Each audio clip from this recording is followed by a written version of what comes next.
بسم الله الرحمن الرحیم.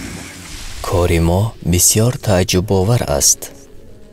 چگونه ما بندگان در برابر الله اینقدر جرأت میکنیم، حال آن که جان ما در دست اوست، و چگونه از نظارت او خود را به غفلت می اندازیم، و حال آن که مرگ به امر و فرمان اوست.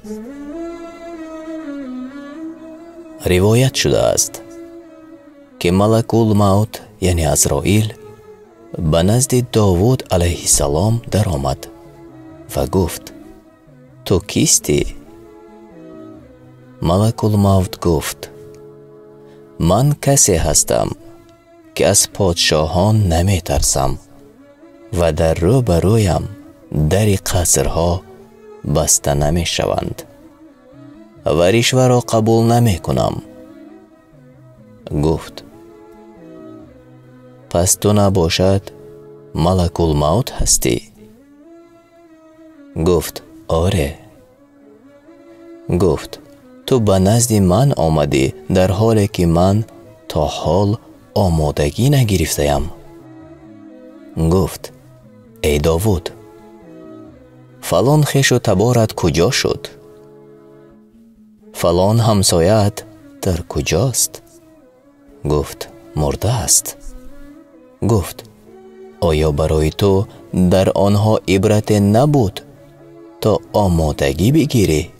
هر کسی طمع مرگ را خواهد چشید و در حقیقت روز رستاخیز پاداششان به تمامی داده می شود و هر کی از آتش دوزخ برکنار مانده و به بهشت در آورده شود براستی کامیاب شده است و زندگی دنیا جز برخورداری فریبان است. سوره آل عمران آیه 185.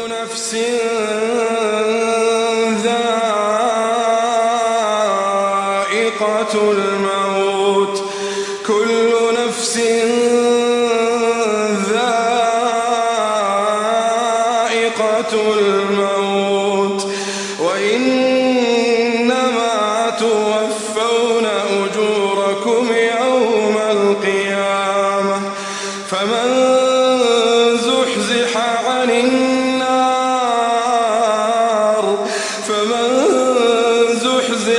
النار وأدخل الجنة فقد فاز وما الحياة الدنيا إلا متاع الغرور.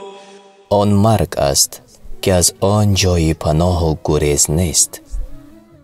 وقتی یک نفر از تابوت فراورده شد، دیگری سوار می شود.